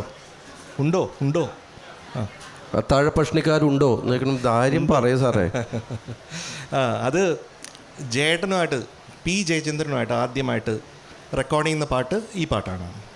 അപ്പോൾ അദ്ദേഹം നമ്മുടെ തരങ്ങിണി സ്റ്റുഡിയോയിൽ വന്നു. അദ്ദേഹം പാടാനായിട്ട് കയറി. അപ്പോൾ ഞാൻ ഇതിൻ്റെ അനുപല്ലവി എന്ന് പറയുന്നത് മുത്തച്ഛനിത്തിരി മധുരവുമൊപ്പും ചേർത്തന്നു ചോറൂണു നൽകിയ നടയിൽ മുത്തച്ഛനി ഇങ്ങനെ വരണം. അപ്പോൾ നടയിൽ എന്ന് പാടുന്നത് ഞാൻ പാടി കേട്ടില്ലേ, നടയിൽ മുത്തച്ഛനി. അപ്പോഴാ ആ നടയിൽ വന്നാലേ മുത്തച്ഛൻ വരൂ. ഇപ്പോൾ നടയിൽ മുത്തച്ഛനി, അപ്പോൾ മുത്തച്ഛൻ എന്തോ കരിങ്കല്ലാണെന്ന് നമുക്ക് തോന്നും അല്ലേ? അതേസമയം നടയിൽ മുത്തച്ഛനിത്തിരി മധുരവുമൊപ്പും ചേർത്തന്നു ചോറൂണു നൽകിയ നടയിൽ അങ്ങനെ വരുമ്പോഴാണ് അത് നമുക്ക് ഫീൽ ചെയ്യുന്നത് അല്ലേ? അങ്ങനെയാണ് സ്മൃതിതൻ ചിറകിലേറെ. പണ്ട് മുത്തച്ഛൻ ഉണ്ടായിരുന്നു, അവിടെ ഇങ്ങനെയായിരുന്നു, മുത്തച്ഛൻ്റെ സ്നേഹം ഇങ്ങനെയായിരുന്നു എന്നൊക്കെ പറയാണ്. അപ്പോൾ ജേട്ടൻ വന്നിട്ട് ശരി എടുത്തോ, ജേട്ടൻ ഇങ്ങനെ സംസാരിക്കുക.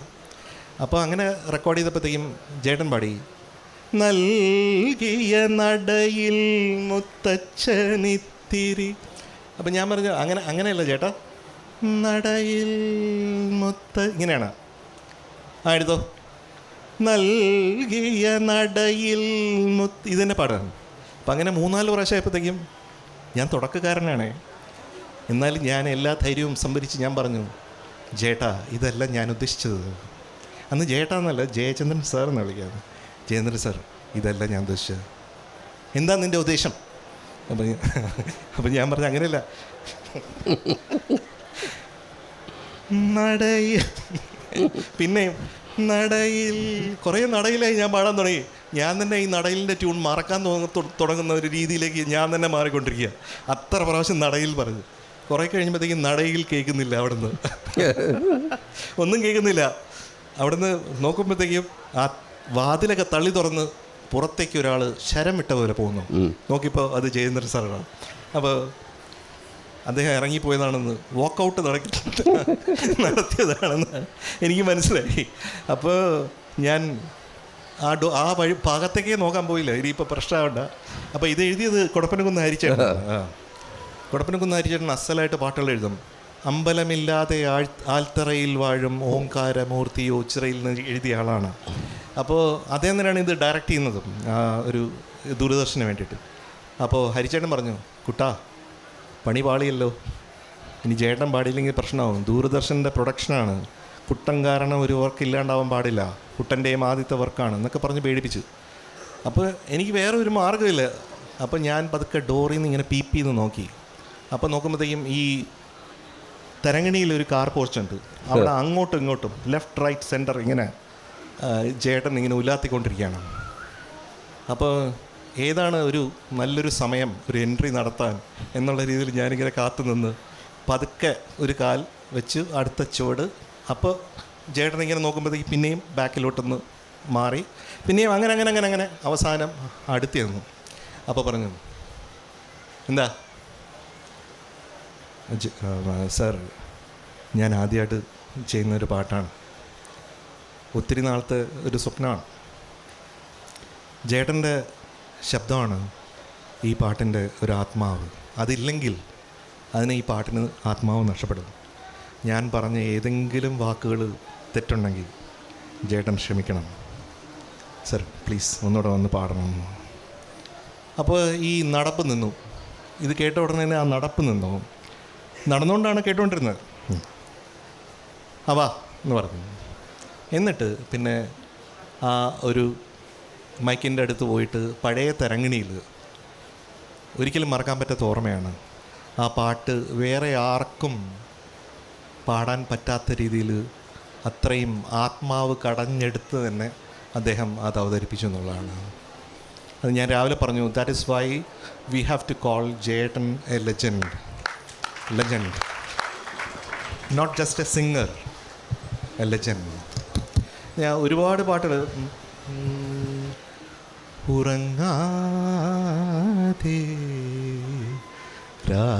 ഉറങ്ങി ഞാൻ ഉറങ്ങാതെ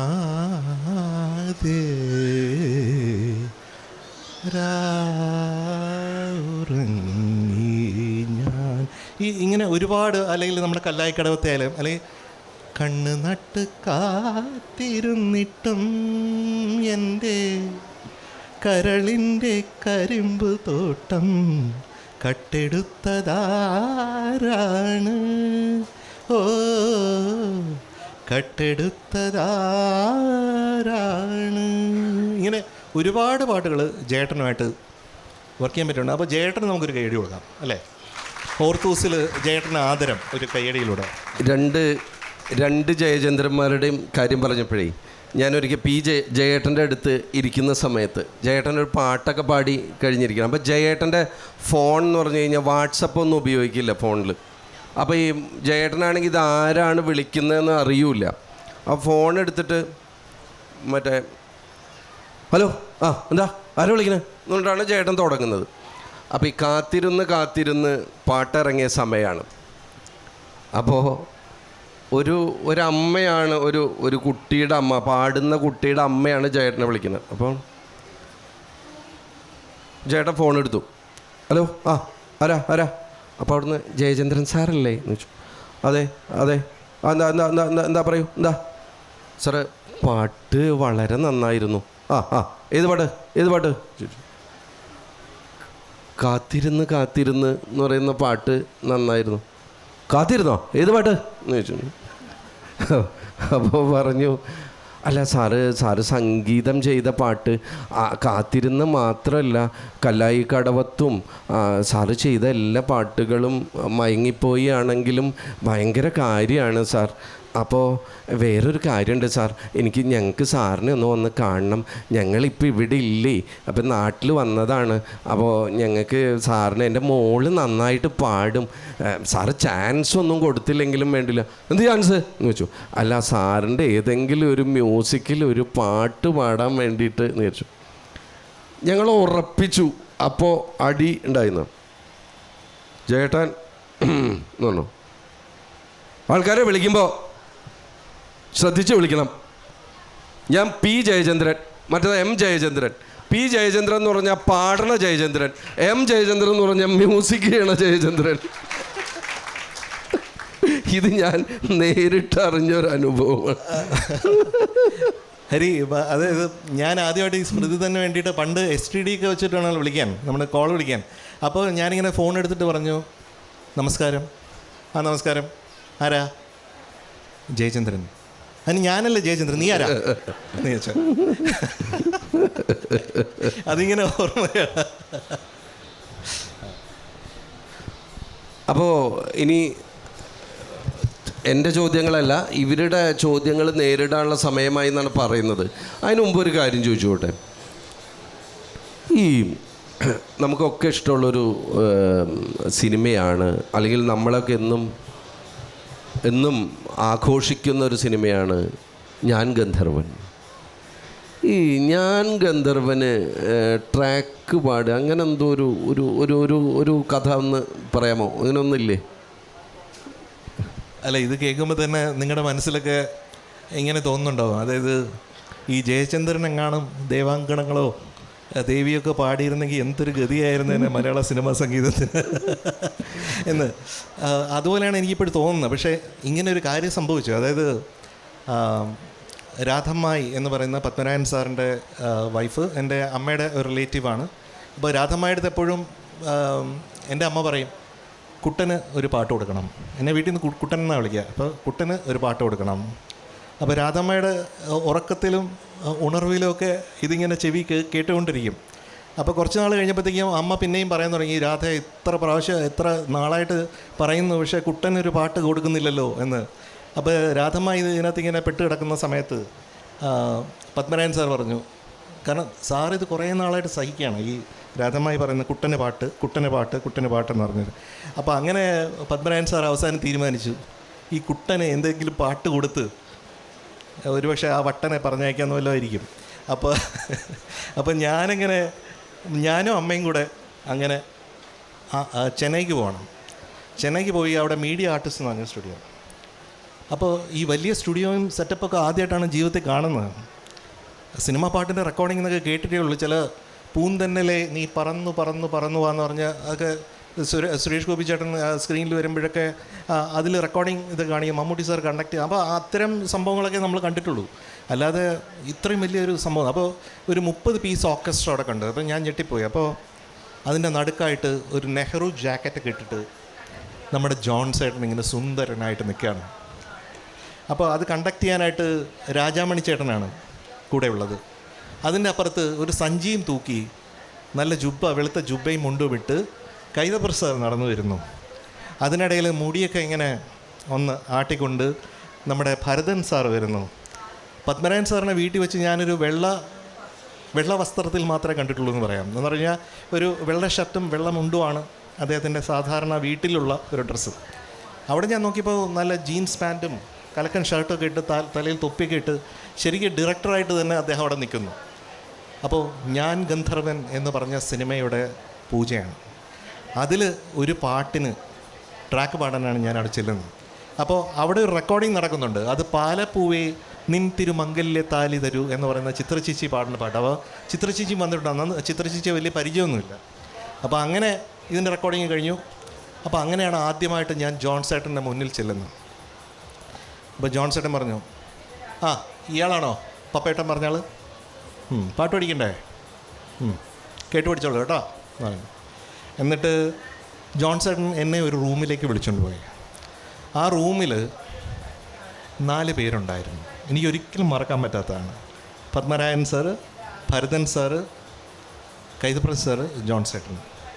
4 മലയാള സിനിമയിലെ ഒരു കാലത്തെ ഏറ്റവും വലിയ ലെജൻസാണ്. അപ്പോൾ അവരുടെ കൂടെ ഈ റൂമിൽ ഞാൻ മാത്രം. അപ്പോൾ പത്മനാഭൻ സാറും ഭരതൻ സാറും വലിയ ഫ്രണ്ട്സാണ്. അപ്പോൾ പരസ്പരം അവരുടെ പുതിയ സിനിമകൾ വരുമ്പോഴത്തേക്കും അതിൻ്റെ കമ്പോസിങ് സെഷനും പാട്ടുകളൊക്കെ അങ്ങോട്ടും ഇങ്ങോട്ടും കേൾപ്പിക്കും. അത്രയും നല്ല ഫ്രണ്ട്സാണ്. അപ്പോൾ അത് ആസ്വദിക്കുകയും ചെയ്യും, അതിന് അഭിപ്രായം പറയുകയും ചെയ്യും. അതുപോലെ പത്മനാഭൻ സാറിനും ഭരതൻ സാറിനും ഒരേ രീതിയിൽ ഇഷ്ടമാണ് ജോൺ ചേട്ടന്, കൈതപ്ര സാറിനെ. അപ്പോൾ അങ്ങനെ ഭരതൻ സാറ് ഈ സിനിമയിലെ പാട്ടുകൾ കേൾക്കാൻ വേണ്ടി ആ പൂജാ സമയത്ത് വന്നിരിക്കുകയാണ്. അപ്പോൾ അങ്ങനെ വന്നപ്പോഴത്തേക്കും ഈ ഹാർമോണിയം വെച്ചിട്ട് എനിക്ക് കേൾക്കാനുള്ള ഭാഗ്യമുണ്ടായി.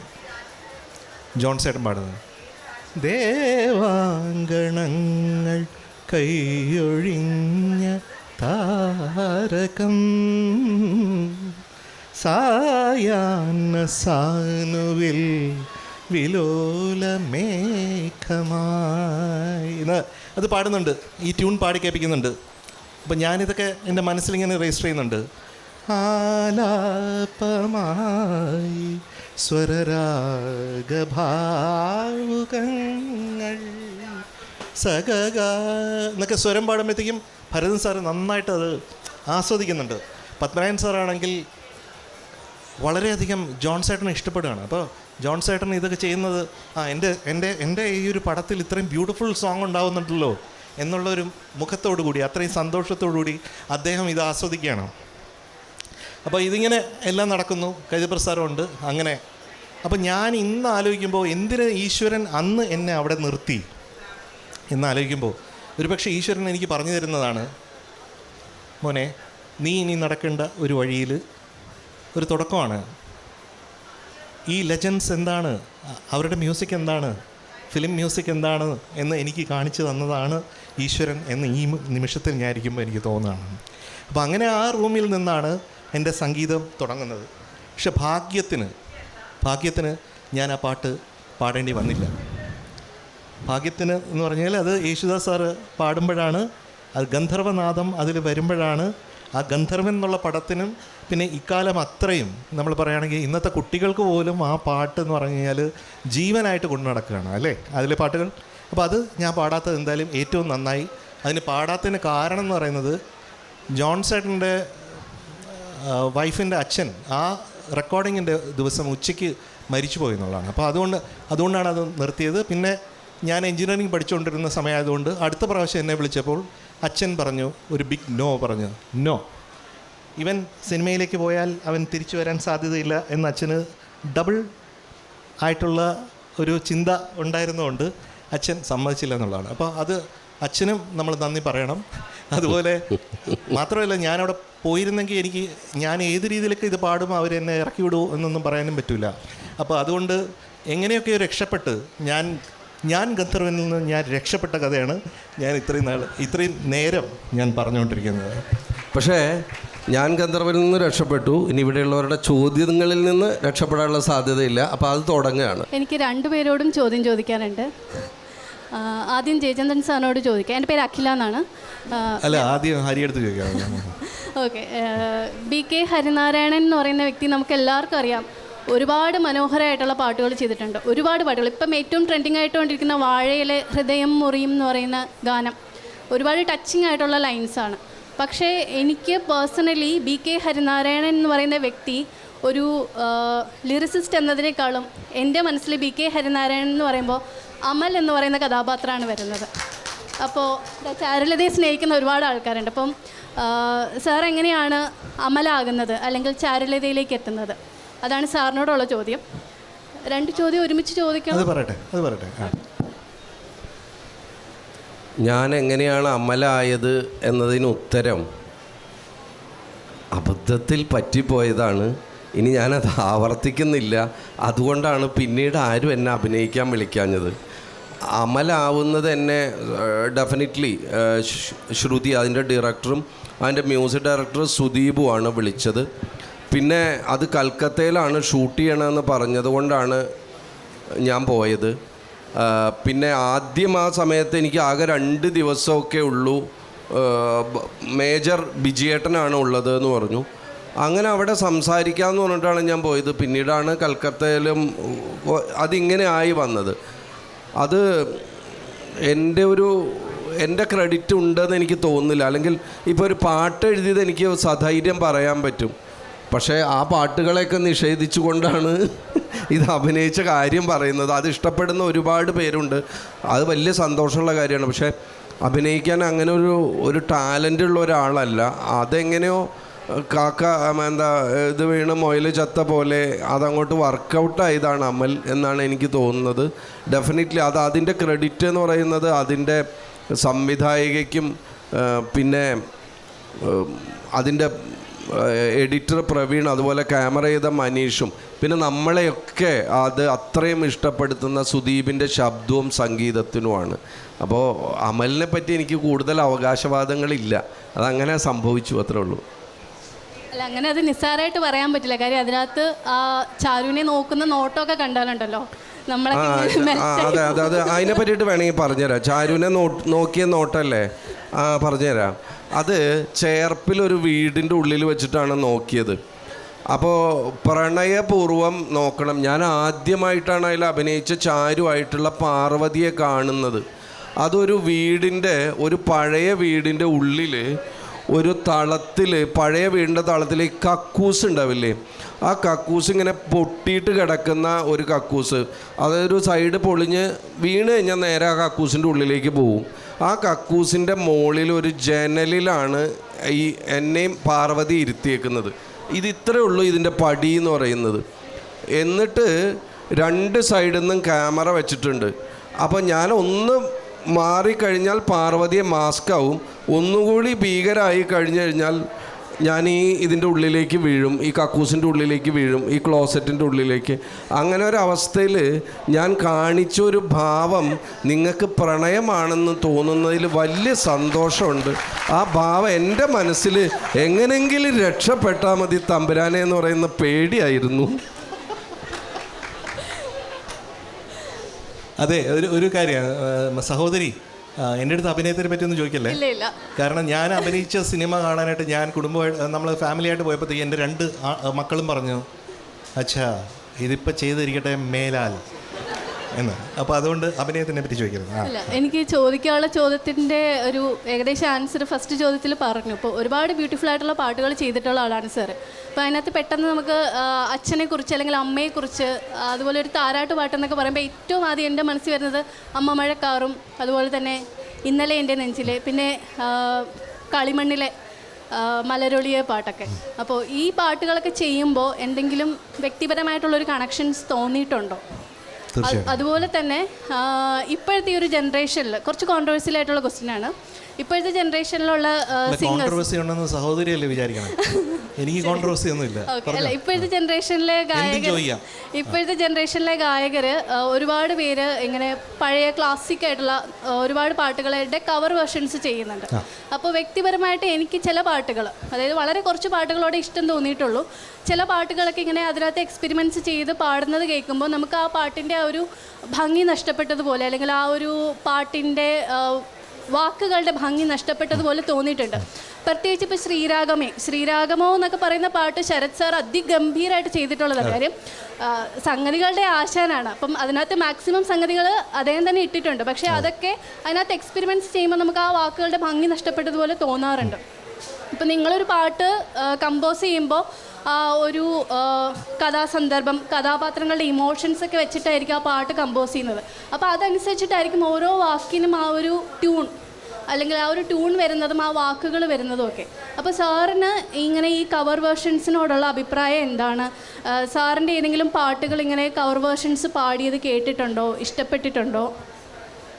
പിന്നെ രാക്കിളി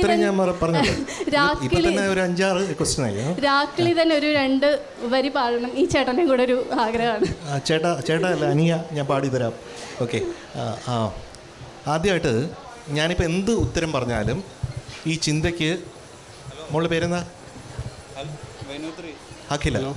അഖിലയ്ക്ക് ഒരു നല്ല കൈയടി കൊടുക്കണം. ഒരു തോട്ടാണ് നമ്മളെ പ്രൊവോക്ക് ചെയ്യുകയും പ്രൊമോട്ട് ചെയ്യുകയും ചെയ്യുന്നത്. അത് ഞാനെപ്പോഴും ഓർക്കും. അപ്പോൾ ഇവിടെ നമ്മൾ തോട്ട് പ്രൊവോക്കിംഗ് എന്ന് പറഞ്ഞു കഴിഞ്ഞാൽ എന്താണെന്ന് വെച്ചാൽ, ഞാൻ ആദ്യം കവർ സോങ്സിനെ പറ്റി പറയാം. ഇത് സ്ട്രിക്ട്ലി എൻ്റെ അഭിപ്രായമാണ്. ആർക്ക് ഇഷ്ടപ്പെട്ടാലും ഇഷ്ടപ്പെട്ടില്ലെങ്കിലും എനിക്കൊരു പ്രശ്നമില്ല. അതായത് ഒരു പുഷ്പം മാത്രം, നമ്മുടെ ബാബുക്കയുടെ. അപ്പോൾ ഈ ഈണത്തിൽ പല ആൾക്കാരും പറയുന്നത് കൺസ്ട്രക്റ്റീവായിട്ടുള്ള ചേഞ്ചസാണ് നമ്മൾ കൊണ്ടുവരുന്നത് അവർ കവർ സോങ് ചെയ്യുമ്പോഴെന്നാണ്. അപ്പോൾ അങ്ങനെയാണെങ്കിൽ എന്തുകൊണ്ട് ലിറിക്കും മാറ്റുന്നില്ല? ഒരു പുഷ്പം എന്നുള്ളത് പല പുഷ്പം മാത്രം എന്നാക്കാത്തെന്താ? അല്ലെങ്കിൽ അതുപോലെ എന്തെങ്കിലും ആക്കാൻ പറ്റാതെ ലിറിക്ക് ഇങ്ങനെ വെച്ചിട്ട്, ഭാസ്കർ മാസ്റ്ററുടെ ലിറിക്ക് ഇങ്ങനെ വെച്ചിട്ട് ഒരു പുഷ്പത്തിൽ ഒരുപാട് സംഗതികളും ദേശരാഗത്തിൻ്റെ നിരവൽ ചെയ്യുകയും, നിരവൽ എന്ന് പറയും നമ്മൾ കർണാട്ടിക് സംഗീതത്തിൽ ഇങ്ങനെ വിസ്തരിച്ചുണ്ടാകും. അപ്പോൾ അങ്ങനെ പാടുമ്പോഴത്തേക്കും ശരിക്ക് ബാബുക്ക ഉദ്ദേശിച്ച ആ ഒറിജിനൽ ഫ്ലേവർ നമുക്ക് നഷ്ടപ്പെടുന്നു. എന്നെ സംബന്ധിച്ചിടത്തോളം എനിക്ക് ആ ഒറിജിനൽ ഫ്ലേവറിൽ കേൾക്കാനാണ് ഇഷ്ടം. ശ്രീരാഗമോ നമ്മൾ ശരത്ത് തന്നെ പാടി കേൾക്കാറുണ്ട്. ഭയങ്കര ബ്യൂട്ടിഫുള്ളാണ്. It's a beautiful song. ഈ പറഞ്ഞ മാതിരി ശരത്തിന് സംഗതികൾ നമ്മൾ ആരും പഠിപ്പിക്കേണ്ട ആവശ്യമില്ല. ചിലപ്പോൾ ആവശ്യത്തിൽ കൂടുതൽ സംഗതി തന്നെ ചിലപ്പോൾ അദ്ദേഹത്തിൻ്റെ പാട്ടുകളിൽ ചിലപ്പോൾ ഉണ്ടാവാം. പക്ഷേ അത് അദ്ദേഹത്തിൻ്റെ കാഴ്ചപ്പാടാണ്. അതിനെ നമ്മൾ അംഗീകരിക്കുമ്പോൾ, ആ സംഗീതത്തെ നമ്മൾ ഒത്തിരി ഇഷ്ടപ്പെടുമ്പോൾ, അത് നമ്മൾ ഹൃദയത്തിലേറ്റുമ്പോൾ അതിനോട് നീതി പുലർത്തുന്ന കാര്യങ്ങളായിരിക്കണം കവർ സോങ്സ് ആയിട്ട് വരേണ്ടത്. എന്ന് പറഞ്ഞാൽ ഒരു ഇംപ്രവൈസേഷനും പാടില്ല എന്നുള്ള അർത്ഥത്തിലല്ല, അതിനെ വികലമാക്കുന്ന രീതിയിൽ അവസാനം ഇത് ശ്രീരാഗം തന്നെയാണോ എന്ന് ചോദിക്കുന്ന രീതിയിലേക്ക് അതിനെ മാറ്റി കൊണ്ടുവന്ന് വേറെ എന്തോ ആക്കി മാറ്റുന്ന കവർ സോങ്സിനോട് എനിക്ക് താല്പര്യമില്ല. ഞാനത് കേൾക്കുകയില്ല. ഞാനൊരിക്കലും അത്തരം ഒരു കവർ എൻ്റെ പാട്ടിൻ്റെ പോലും ഞാൻ ചെയ്തില്ല. സാർ, ഇതിൽ ഒരു കാര്യം കൂടി ആഡ് ചെയ്ത് പറഞ്ഞോട്ടെ, അല്ലെങ്കിൽ ചോദിച്ചോട്ടെ. ശരിക്ക് നമ്മളൊരു പാട്ട് എന്ന് പറയുമ്പോൾ അതിൻ്റെ ഭാഷ തന്നെയല്ലേ സംഗീതവും, ഭാഷയുടെ ഭാഗം തന്നെയല്ലേ സംഗീതവും എന്ന് പറയുന്നത്. ഇപ്പോൾ നമ്മൾ കൈതപ്രം സാറ് എഴുതി ഇഷ്ടമല്ലടാ എനിക്കിഷ്ടമല്ലടാ നിൻ്റെ തൊട്ടുനോട്ടം ഇഷ്ടമല്ലടാ എന്ന് പറയുന്ന പാട്ട്, ഞാൻ എപ്പോഴും തോന്നാറുള്ള ഒരു കാര്യം, നമ്മളത് ആ പാട്ട് കേൾക്കുമ്പോൾ അതിൻ്റെ അർത്ഥം വേർഡ് വൈസ് അതിൻ്റെ മീനിങ് എന്ന് പറയുന്നത് നീ ചെയ്യുന്നതൊന്നും എനിക്കിഷ്ടമല്ല എന്നാണ്. പക്ഷേ മോഹൻ സിതാര സാറിൻ്റെ ട്യൂൺ അതിന് വരുമ്പോൾ അതിൻ്റെ ഓപ്പോസിറ്റ് എനിക്ക് എല്ലാം ഇഷ്ടമാണ് എന്ന് വരും. അപ്പോൾ ആ അർത്ഥത്തിൽ സംഗീതം എന്ന് പറയുന്നത്, ഈണം എന്ന് പറയുന്നത് പാട്ടിൻ്റെ ഭാഷ തന്നെയാണ്. അപ്പോൾ ഈ വരി മാറ്റി നമ്മൾ പാടുന്നതിനെ നമ്മൾ പാരഡി എന്നാണ് പറയുന്നത്. അപ്പോൾ അത്തരത്തിൽ ഈണം മാറ്റും, ഈണത്തിൽ ഇങ്ങനെ ചേഞ്ച് വരുത്തുമ്പോൾ അതിനെ അങ്ങനെ ഒരു പാരഡി എന്ന് പറയേണ്ടി വരില്ലേ? അല്ല, ആ രീതി തന്നെ നമുക്ക് പറയേണ്ടി വരും തീർച്ചയായിട്ടും. I agree to you 100%. അത് ഞാൻ പറഞ്ഞത് ആർക്ക് ഇഷ്ടപ്പെട്ടാലും ഇഷ്ടപ്പെട്ടില്ലെങ്കിലും ഇതാണ് എൻ്റെ അഭിപ്രായം. ആ അഭിപ്രായത്തിൽ ഞാൻ നിൽക്കും. ഇന്ന് നിൽക്കും, നാളെ നിൽക്കും, മറ്റന്നാൾ നിൽക്കും, എപ്പോഴും നിൽക്കും. കാരണം ഐ ലവ് മ്യൂസിക്. അത്രേ ഉള്ളൂ. ഞാൻ മറന്നുപോയി രാക്കിളിതൻ. രണ്ട് വരി പാടാം. അതിനു മുമ്പേ ആയിട്ട് എനിക്ക് നിങ്ങളോട് എല്ലാവരോടും എൻ്റെ നന്ദിയും സന്തോഷവും സ്നേഹവും ഒക്കെ അറിയിക്കും. കാരണം you are such A nice audience. അത് പറയാണ്ടിരിക്കാൻ പറ്റില്ല. ഇത്രയും നേരം നമ്മൾ ഒരുപാട് കാര്യങ്ങൾ പലതും സംസാരിച്ചു, ചിലപ്പോൾ ബോറടിപ്പിക്കുന്ന കാര്യങ്ങൾ പോലും സംസാരിച്ചു. പക്ഷേ അതെല്ലാം കേട്ടുകൊണ്ട് അത് എങ്ങനെയാണോ അത് ഇലീറ്റായിട്ട് കൊണ്ടുപോകണം ആ രീതിയിൽ നിങ്ങൾ കൊണ്ടുപോയി എന്നുള്ളതാണ്. സോ നമ്മൾ രണ്ടുപേരും താങ്ക് ചെയ്യുന്നു. അതാണ്.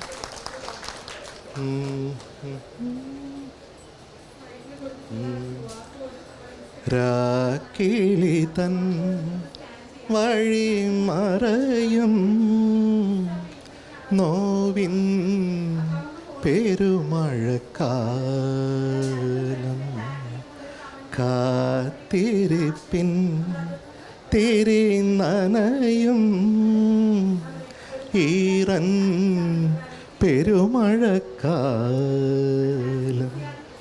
ഒരു വേനലിൻ വിരഹബാഷ്പം ജലതാളമാർന്ന മഴക്കാലം ഒരു തേടലായി മഴക്കാലം രാക്കിളി തൻ വഴിമറയും നോവിൻ പെരുമഴക്കാലം പെരുമഴക്കാലം